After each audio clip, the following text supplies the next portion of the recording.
What's up, Titan fans? How we doing? Welcome to another episode from the What's Up Titans Fans pod, where we're going to go over the rookies. We're going to do a rookie review. Yes, we're only 11 games into the season. We're going into week 13 this week. We are sitting at 3-8 for the season, but it's okay. We're going to go ahead, dive into these rookies and see how they're performing and look at their PFF grades and see where they are on the season. But before we get started, let me go ahead and insert the plug as people are gathering into the channel. If you're not following me on YouTube, TikTok, and X, make sure to follow me on all three platforms. The handle's the same no matter where you go. It's the What's Up Titans Fans pod, where I bring content to you all throughout the week. I'm talking Monday through Friday. I'm doing live videos, the YouTube short 60 seconds or less. I'm doing the pre-recorded videos. It all comes at you as a post-game video, pre-game videos, these rookie reviews, anything like this. Later on today, I'm doing a ESPN Power Rankings video, so make sure you tune in for that, where we go over all 32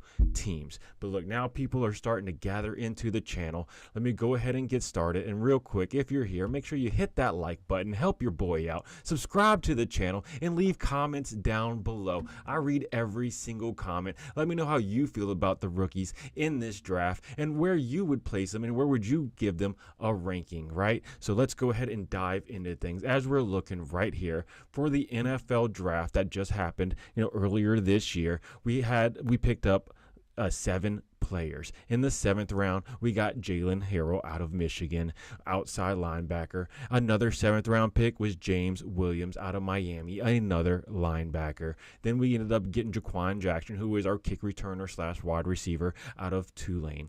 In the 5th round, we got Jarvis Brownlee Jr., a cornerback out of Louisville. In the 4th round, we ended up getting Cedric Johnson out of UNC. In round number 2, we got T-Sweat, T'Vondre Sweat, big guy, defensive tackle out of Texas. And then with our first round pick of the draft, we got J.C. Latham, our offensive tackle on the left side. So let's go ahead, dive into things. And as a notable mention, we did, get a lot of undrafted free agents, but the only one who's done anything really for us this year and showed any promise is Bryce Oliver. So we'll just look at him real quick. Bryce Oliver, wide receiver. We've been seeing him on the field a little bit more as, our roster dwindles down, as we see D-Hop get traded. We saw Tyler Boyd isn't doing all that great. I mean, he did well last week, but we saw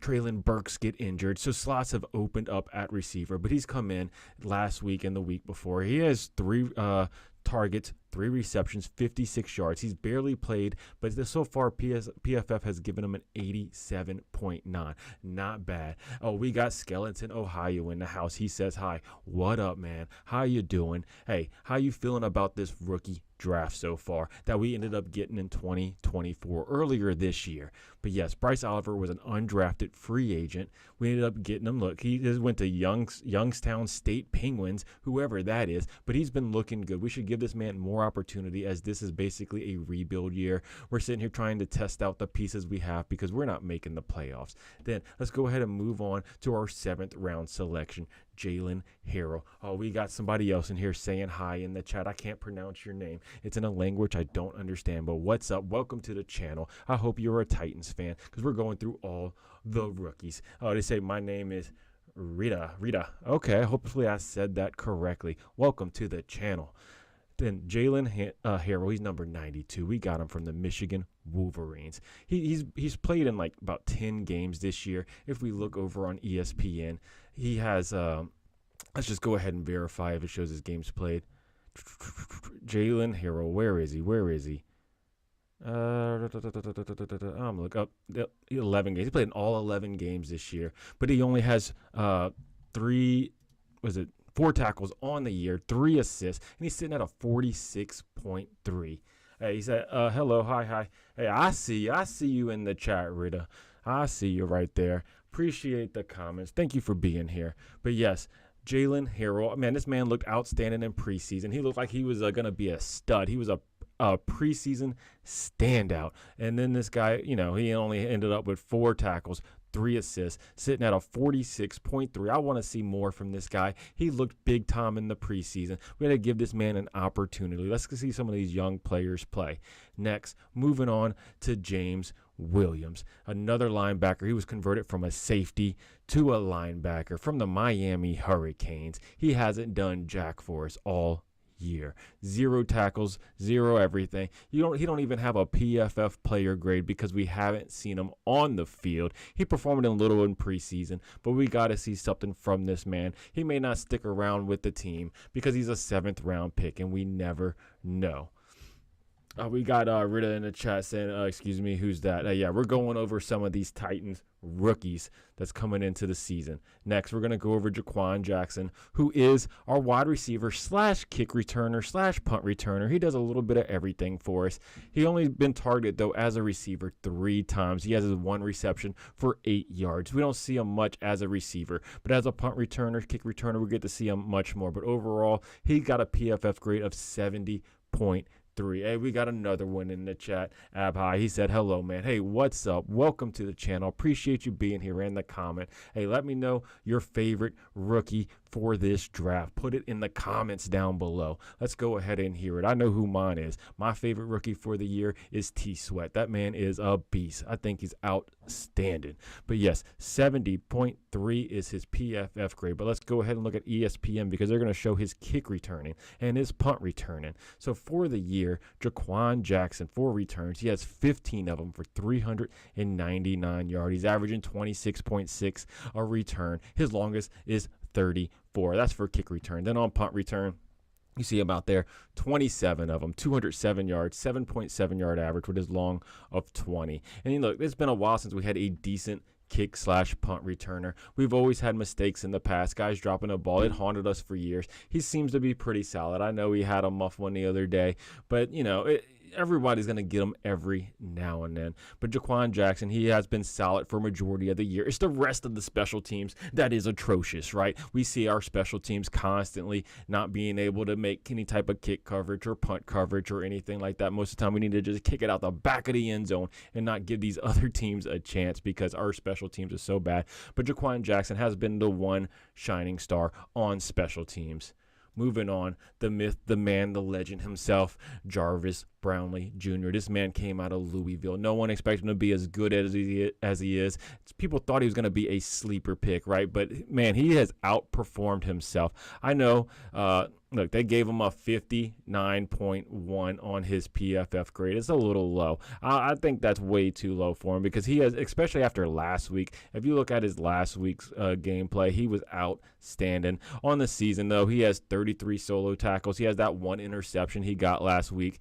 He's been targeted 50 times, and he's allowed 31 receptions, which, does seem like a lot, right? He's allowing over half the passes to be completed, but he's getting better week in and week out. Last week, he was basically shut down. He was dominating last week. So you got to give all credit in the world to Jarvis Brownlee Jr. He's been a stud for us this entire season, and only going to be better. He'll eventually be, even when the guys come back, he's going to be our rotational starter. I know we have injuries. He was thrown into the starting role, then that's tough for a rookie. I mean, we had L'Jarius Sneed go out. We had Awuzie go out. And then we got McCreary, who's just a nickel guy. So you have Jarvis Brownlee Jr. playing the outside cornerback, against their top wide receiver that's on the other team, right? Whoever it is, he's lining up against them. It's between Brownlee and Baker, who we picked up. So that's who we have on the outside right now.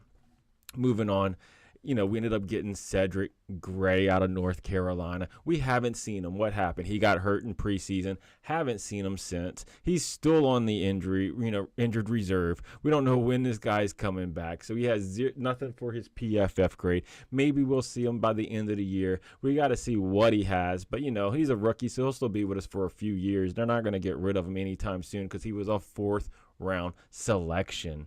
Now, we didn't have anyone in the 3rd, but in the 2nd round, we're talking big man T Sweat, who I think was the pick for us, the pick of the draft for the Tennessee Titans. He's coming out of, Texas. He's one of them Longhorns, baby. We got him in the 2nd round. He has 21 solo tackles for the season, 13 assists, and he got that 1 big sack that he got last week to help us in the game, at the end of the game, in critical time, baby. Now, looking at his PFF rankings, like they ain't lying. They're a 72.2. That's pretty good. And he's been good all year. Sometimes his stats doesn't show it, but he's constantly disrupting the run, making disruptions in the backfield, making the quarterback swing to the outside, making the runner backs divert to the outside. This man is a cog in the middle. Him and Big Jeff up the middle, unstoppable. So it's good to see that he's panning out so good, because if you know previous drafts, our rookies have not been well.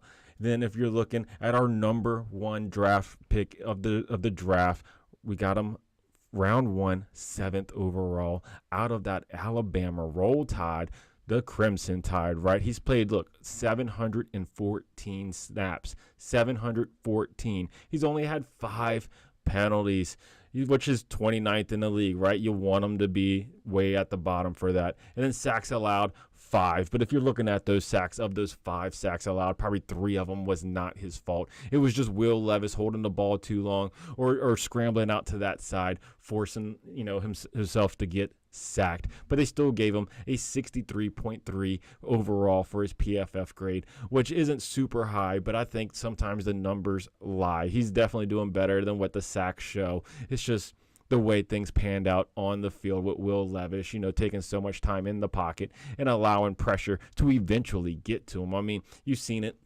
with, when Will Levis was out, when he was out for those, 3 weeks, we've only allowed 6 sacks. Now that Will Levis is back, we're getting 8, 9 sacks a game. So obviously it's not the offensive line fully. I know our right tackle is atrocious no matter who we're putting out there on the revolving, position that's constantly, new player every week between NPF, Watson, that one guy that got injured. I don't even know his name, but now he's out for a while. So who knows what we're doing at right tackle, because sometimes it's even Duncan over there. So who knows what we have at right tackle. But overall, I'm pretty satisfied with our draft class for this year. We actually have playmakers coming in, making a difference on this team and showing up, because year after year, we get people in the draft and we get rid of them after 1 or 2 seasons down the line. We don't see it. I mean, look at our previous draft picks. I'm talking Isaiah Wilson, didn't even finish an entire season. I'm talking Caleb Farley. This man played a handful of snaps in the NFL, been injured the entire time. He's was on our team for 3 years, and we just got rid of him because he doesn't play. This man doesn't get on the field. And then Treylon Burks, another first-round bust. That's 3 first-round busts. And so far, J.C. Latham's looking solid. Treylon Burks, he's has a couple catches on the season, got injured, and this man is just done for the year. We don't see Treylon Burks. We'll be lucky if he's on the team next year. So I'm excited for this rookie class and see where they're going to go in the future, because so far they are showing their promise. They're showing their draft stock, right? Or what they're worth, their draft worth, and why we got them, where we got them. And it's about time, because those J-Rob picks were not panning out. J-Rob did well when he first got here. Yes, we ended up getting A.J. Brown and all this other stuff. But then J-Rob, something just happened with him. He got too cocky. He traded away A.J. Brown. He drafted all those horrible players back to back to back years, not seeing any development in any of those players. And some of it does fall on Mike Vrabel when he was here, because he had that mentality where he would not play rookies. He would be they would have to earn it, and that's just something you can't do. It's not the old school NFL where you have to earn it. If you're good enough to play, put them out there to play. Let them develop. Don't be oh, you have to earn it behind this, this veteran player who's just been mediocre his entire career, but you haven't earned your spot. So, you just have to sit on the bench and not develop. That's a horrible way to look at everything. But at least Brian Callahan got these rookies out there performing, and they're doing well. But look, that's going to sum it up for today's episode. Like I said, later on today, I'm going to do an ESPN Power Rankings videos going over all 32 teams. And if you're here, go ahead and send a like your boys' way. It helps the channel out. I appreciate everybody leaving the comments. It helps the channel out. It's all about having a conversation with each and every one of you. But yes, go ahead, leave your comments down below on your favorite rookie for this season. And don't forget to like, subscribe, and tighten up, baby.